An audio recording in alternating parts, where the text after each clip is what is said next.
It's the holiday season, and I know everyone wants to talk about Joe Barry, but I want to be positive for an episode. I want to give some presents, some flowers to some players who don't normally get credit, who don't normally get the attention that they deserve. We're going to do that on a post-Christmas episode of Locked On Packers. Let's do it. You are Locked On Packers, your daily Green Bay Packers podcast. Part of the Locked On Podcast Network, your team every day.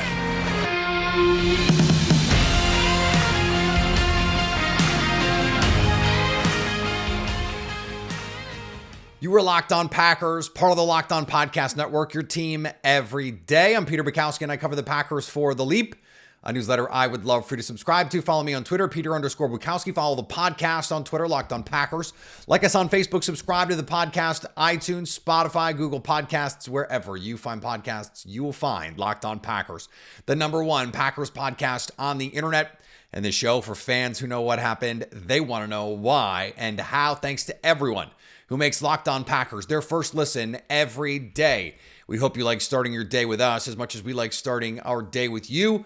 Today's episode brought to you by our friends at Gametime. Download the Gametime app, create an account, and use code LOCKEDONNFL for $20 off your first purchase. Last minute tickets, the lowest price guaranteed.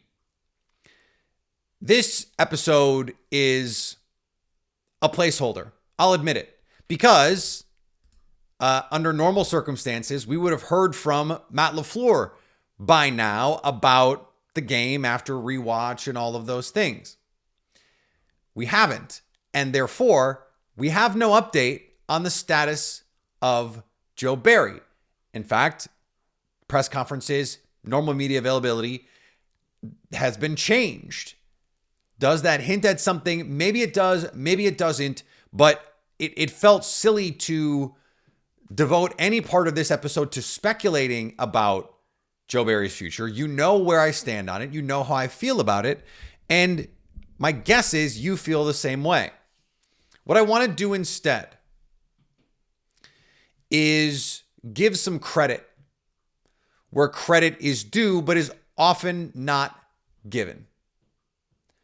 And I'm cheating a little bit to start, but I think we have to give an immense amount of credit to Brian Gutekunst for the roster that he put together. We talked yesterday about Jordan Love and Matt LaFleur and Aaron Jones and their impact on this team, and what Jordan Love was able to do with, out his wide receiver one, ostensibly, tight end one, and his left tackle. All pro caliber left tackle when he plays. Even last year, David Bakhtiari played at like a Pro Bowl, all pro caliber level when he played. To not have those guys, as much as they have not had those guys this season, and to still produce the way that they have, is a profound credit to Brian Gutekunst for finding Jaden Reed. For you make the Aaron Rodgers trade. By the way, he deserves credit for that too. You get that second round pick that you turn into Jaden Reed and Carl Brooks and Dontavian and all of the ancillary pieces that they got from trading down and adding pieces. And you go, oh, day 3 picks. Like what? Well, who cares about day 3 picks? Well, when your day 3 picks turn into Romeo Doubs and Zach Tom and Dontavian Wicks and on, Carl Brooks, Kobe Wooden, you kind of go, well, if you're going to be on this kind of heater as a general manager, then those things mean a lot. And there's been this weird in and out of the lineup with Yosh Nijman and Rasheed Walker. And I was on this show going, this is enough with this platoon. Give the job to Yosh Nijman. And Rasheed Walker over the last month has proven his coach is right for backing him and giving him the opportunity to continue to grow and get better, because he has. In a game against a Panthers front that features 2 really good players, Brian Burns didn't wreck this game. And it wasn't because they allocated all these resources. They said, Zach Tom, you handle it. If he's over you, Rasheed Walker, you handle it.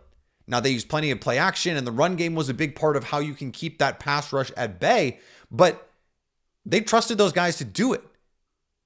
And you want to talk about the third round curse, and I want to talk about some of the players specifically a little bit later, but Sean Rhyan split snaps with John Runyon Jr. for the first time, the biggest outlay of snaps we've seen from him this season.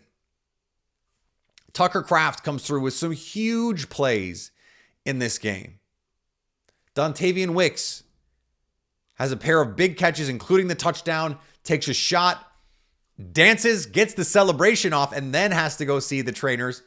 But even hurt, had to find a way to celebrate. Love that. Genuinely love that. For them to be doing this, Jordan Love is going to throw for 30 touchdown passes with the youngest pass catching group in modern NFL history. And youngest by a mile. Like you heard Mike Sando on Sunday, every dayers at least, 98% of their, I forget if it was receptions or yards, are coming from first and second year players. Josiah DeGuara, I believe it's yards because it's 62 yards from Josiah DeGuara doing work.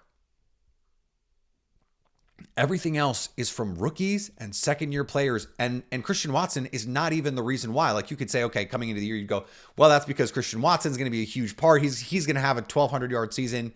And so that's just like, that's 33% of it right there, right? Wrong. He has not been particularly impactful on this season outside of a very short stretch over the last month before he got hurt. And so to be able to run an offense, Bo Melton, just pluck him off a practice squad. He comes out and has a handful of big plays for you in a game like this. Malik Heath didn't even get opportunities in the passing game, but he's out blocking his ass off out there. You've got Carl Brooks. Like, yeah, Devontae Wyatt had a nightmare game. That looks like a bad pick. You're not gonna win them all. But if Devontae Wyatt were as consistent as Carl Brooks, you'd be really happy about it, right? Well, they have Carl Brooks. It's like, oh, can we have, whatever the store brand thing that your kid wants, and the old like, no, we have such and such at home, and then you get to the home and it's the off-brand version, or it's a crappy version of it, or it's like, oh no, we have that at home, and it turns out it's like carrots or whatever. It's like that, except the thing at home is actually better. It's actually better. The Carl Brooks is actually better. You have Devondre Campbell go out. He's hurt. Isaiah McDuffie steps in and makes plays. This is a roster composition thing. And we can't give Brian Gutekunst his flowers and not mention Jordan Love. Jordan Love is the quarterback of the Green Bay Packers and potentially the quarterback of the Green Bay Packers for the next decade. Because Brian Gutekunst had the intestinal fortitude to say, I know this team just won 13 games. I know it has Aaron Rodgers. But based on the trajectory of Aaron Rodgers, the trajectory of this team, it makes sense to draft a quarterback.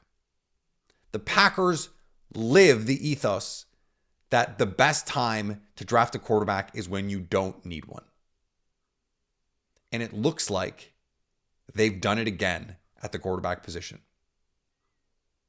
Jordan Love is putting together a spectacular first-year starter season.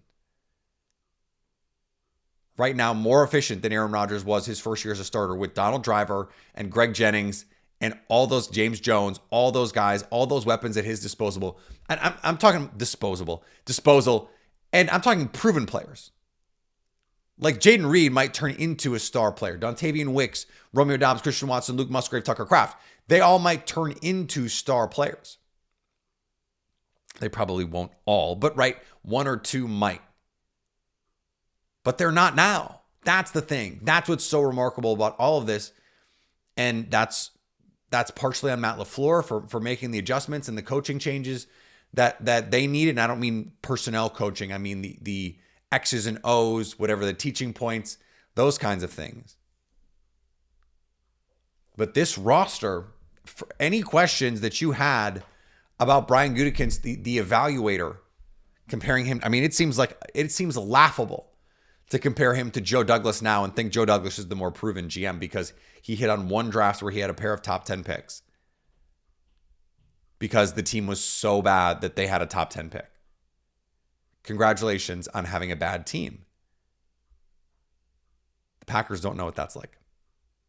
All right, let's talk about some of the players who are not getting enough credit. We're going to do that in just a second here on Locked On Packers. Today's episode brought to you by our friends at FanDuel.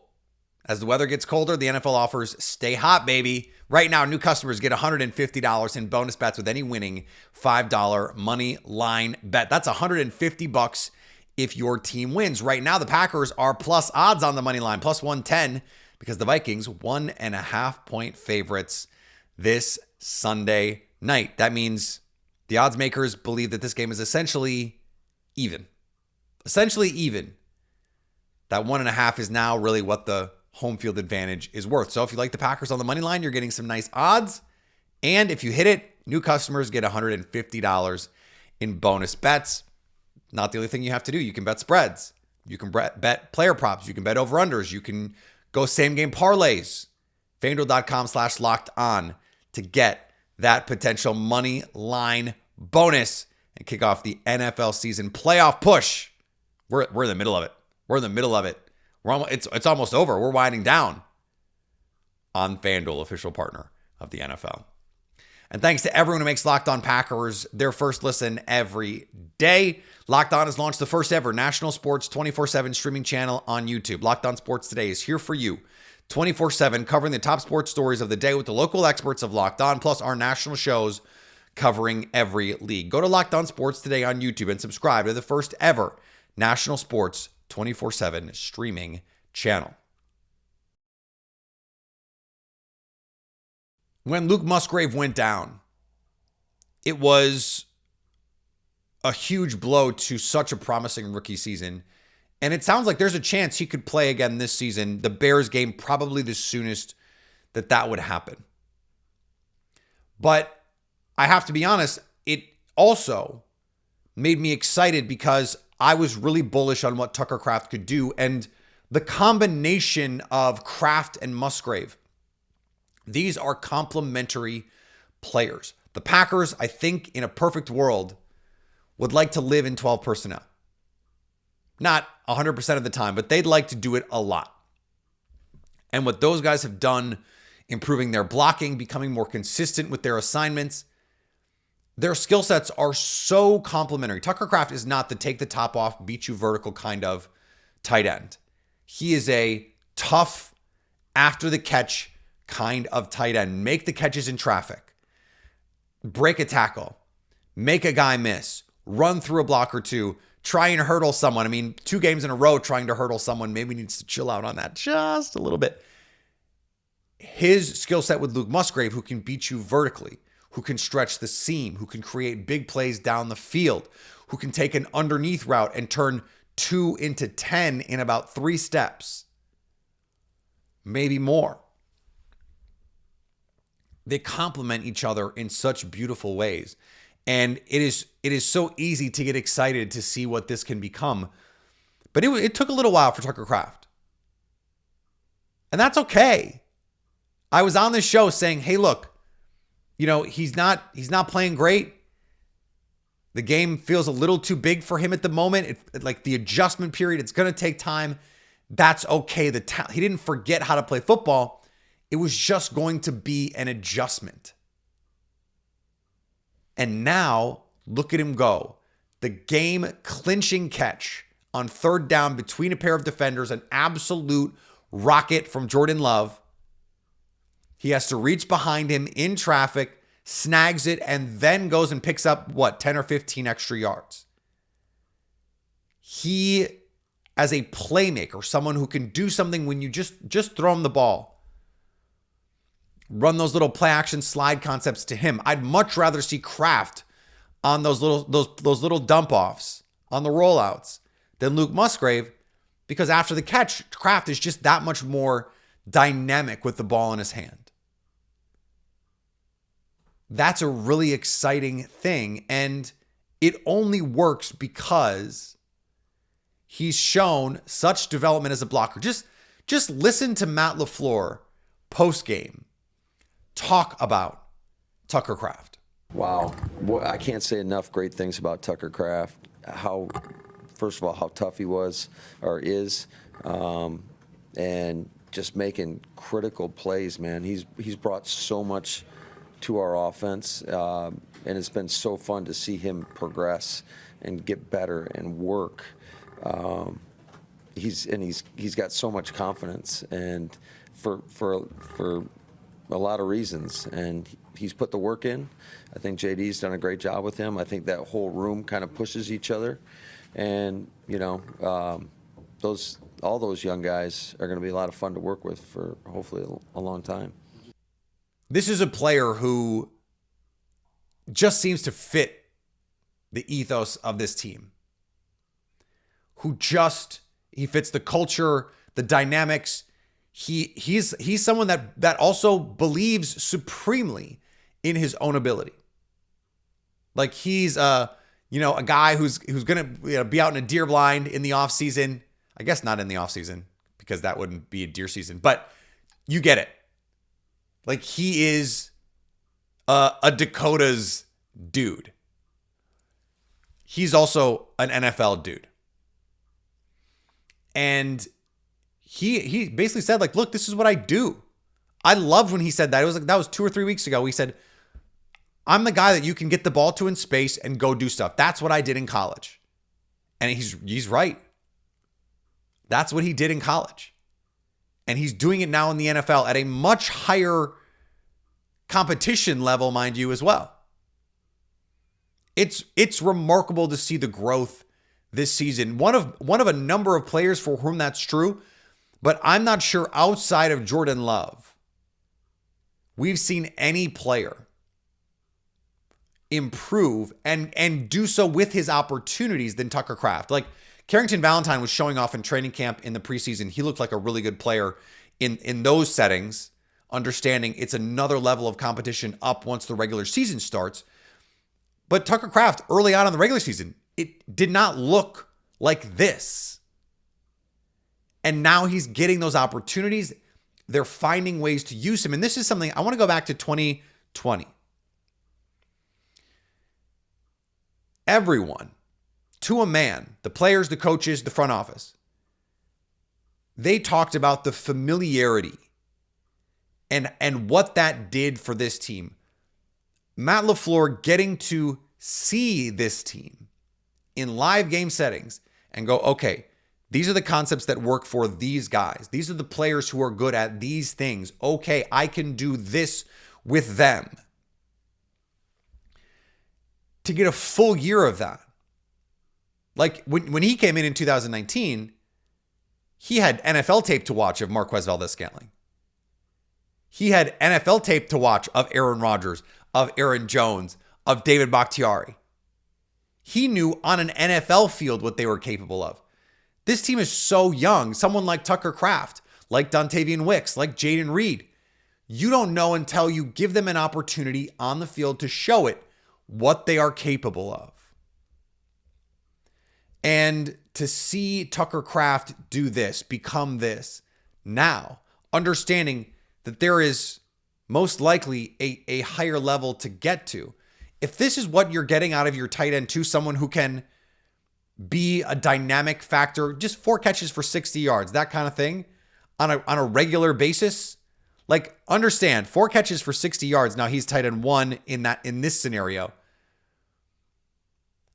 But if he's 4 catches for 60 yards every game, just do some quick math. That's nearly a 70 catch season. You're talking about 1,000 yards. So it didn't have a big game. Game it out. If he has games like this every week, that's pretty big over the course of the season for a tight end especially. And now you pair that with what we've seen from Luke Musgrave. And it is, again, I know that under the radar Tucker Kraft doesn't really fit the bill because he just had this game and really 2 straight games where he's been able to showcase his abilities. Maybe longer, 3 games. I wanted to shout it out because it is the growth, the development needed to be identified. It needed to be celebrated. It's a really cool thing. And it's the kind of thing that it's just another part of this draft and develop system. It's just another piece in what is looking like a franchise altering draft. But because the pieces fit so well together, and again, this is why we had to open the show with Brian Gutekunst. And it feels weird, to give a GM all these flowers for a 7-8 team. But all the changes, all the young players, to look like this is special. And Tucker Kraft is just next in a long line of guys where you can say, hey, this is pretty cool. And it's a long line because of Brian Gutekunst. So these two are really very much connected. All right, more on this coming up on Locked On Packers. Today's episode brought to you by our friends at Gametime. Gametime makes buying tickets easy. Buying tickets is so often a complete pain. I'm going in tomorrow. I'm going to Bucks Nets. And my wife's Italian cousins are flying in. Well, they're here now. And we're going. And it was a simple process for me to find what I wanted and get it. What a novel concept. Gametime shows you upfront pricing. They don't build in little, we're going to get you at the end. No. You see what it costs from the start. And what makes Gametime really special is the last minute flash deals, exclusive flash deals and sponsored tickets, football, basketball, baseball, concerts, comedy, theater, more. Find the last minute tickets you want at Gametime. Download the Gametime app and create an account and use code LOCKEDONNFL for $20 off your first purchase. Terms apply. Again, create an account and redeem the code LOCKEDONNFL for $20 off. Download Gametime today. Last minute tickets at the lowest price guaranteed. And thanks to everyone who makes Locked On Packers their first listen every day. Locked On has launched the first ever national sports 24 streaming channel on YouTube. Locked On Sports Today is here for you 24/7, covering the top sports stories of the day with the local experts of Locked On, plus our national shows covering every league. Go to Locked On Sports Today on YouTube and subscribe to the first ever national sports 24/7 streaming channel. When we found out before the game Jayden Reed was not going to play, I saw so many tweets in my timeline. Oh, this is Dontavian Wick's opportunity. Oh, this is Malik Heath's opportunity. You know who no one said? And I noted this on Twitter. I have the receipts. Before the game, no one said Romeo Doubs. This is the guy who Aaron Rodgers raved about in camp, clearly trusted over the course of last season. And in this offense, he has become a little bit of an afterthought in a lot of ways. And I get that. He's not the new. He doesn't do anything in sexy ways, does not run as fast as Christian Watson, is not as dynamic after the catch as Jayden Reed, does not have the release package or the tackle breaking ability of Dontavian Wicks. But first of all he does is score touchdowns, 8 touchdowns, receiving, leads the team among league leaders. And when the Packers needed a play on 3rd and have to have it, they got it from Romeo Doubs, a 36-yard shot. And again, I went back and watched it a bunch of times after the game. It's a catch. Adam Thielen can cry all he wants. That's a catch. Now, I don't know that Romeo Doubs is ever going to reach the ceiling that we thought he could. I was looking at him last year at the end of the year. I was like, that he could be a really nice number 2, ideally maybe a number 3, really high in number 3. I don't know if that's where you want him to be on this team. I think the Wicks, Watson, Reed combo fits so well that maybe that's a better top 3. But here's the comparison for me. Kendrick Bourne is someone who is just so valuable. He was someone who in the red zone, the 49ers knew they could just throw him a slant. He could get open, body someone up, and make a catch. The Patriots, last year, they were terrible. Didn't want to trade him at the trade deadline. Too valuable. Having just a professional in a spot like that. He doesn't play teams. Usually wide receiver 4, wide receiver 5, those guys got to play teams. He doesn't. But that's because in the red zone, he's so valuable, knows where to be. On third down, he's so valuable. Somewhat similar to another 49er, Juwan Jennings, where, you know, he's gonna end the season every year with like 30 catches, but 26 of them are for first downs on third down or are scores. That's kind of what he is. And again, it's not the sexiest. But when the Packers have needed plays, he has been there and made them in the low red zone, on third down. He's not going to carry your offense, but in this game, 4 catches, 79 yards, including the 36-yarder in a must-have-it situation. And there have been other games. You know, the Lions, they lost that game, but he was the leading pass catcher in that game. 72 yards against the Chiefs on 4 catches, plus a 30-yarder. Had the explosive against the Saints for 30. So he is just now one in a line of players, and that's nice. It's not a problem. I was going to say it's a nice problem to have. It's not a problem. But it's a nice thing to have. And so I just don't think he's going to get the credit that he deserves for being the player that he is. He's not a 1 in all likelihood. He might not even be a 2. But if he's wide receiver 3 with Christian Watson and Jaden Reed, that's probably really nice. If he's wide receiver 4, you're in awesome shape. You're in awesome shape. And Jordan Love, the touchdown yesterday, or on Sunday, excuse me, it's the same play basically that they missed to Jaden Reed in the Giants game. Jordan Love makes the throw.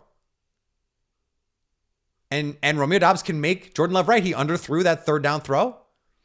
Romeo Doubs goes up and makes the catch, just like he did against the Chargers on the game sealer.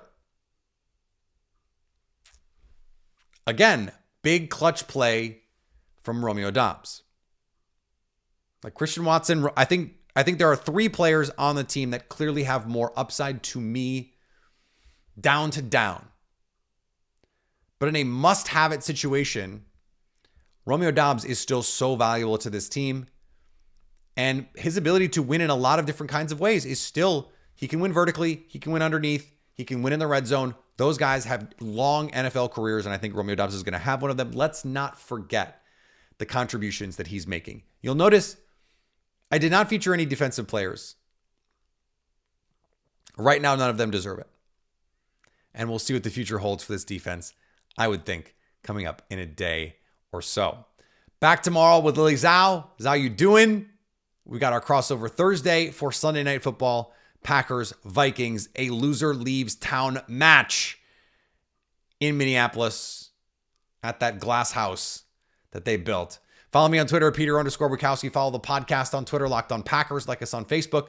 Subscribe to the podcast to iTunes, Spotify, Google Podcasts, wherever you find podcasts, you will find Locked On Packers. And anytime you want to come hang out with us live, you can do that. Subscribe over on our YouTube page. We're going to be live after the game on Sunday, but after 11 o'clock Lambeau time, after 12 o'clock on the East Coast. Let people watch the ball drop, and then we'll go live about 12:05 East Coast, 11:05 Lambeau time on our Locked On Packers YouTube page so you can stay Locked On Packers.